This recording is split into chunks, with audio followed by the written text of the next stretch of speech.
มื้อนี้ก็มาแห่นางรำเนาะออกพรรษาบุญออกพรรษาทุกคนเอ้ย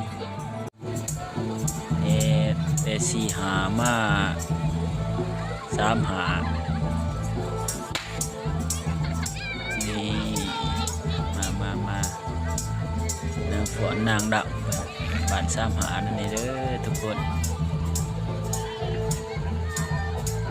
สามหาแล้วก็มีนางดำได้บ้านเนาะก็เขตเมืองสองเมืองบ้านสี่หาบ่รัก30 40 36 38เนาะมารวมกัน33นี่อีกก็นางธิดารักสี่หาคนงามบ่งามนี่จะเป็น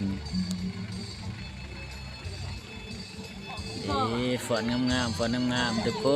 นนางฝนนางดับมามีได้เมืองปากซองเด้อแขวงจำปาสัก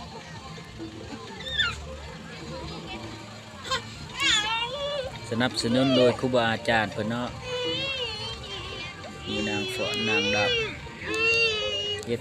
มาใน3 ปีแล้วเพิ่นว่าเอาพรรษาออกพรรษาต้องได้แห่ปีนี้แห่มาวัดบ้านรัก35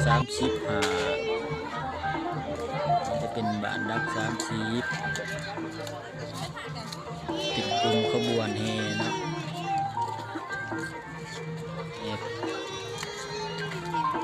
นางดับ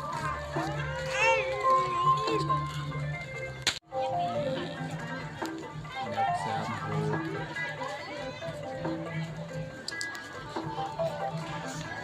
โจ๊กดัก40เดือนนี้เด้อ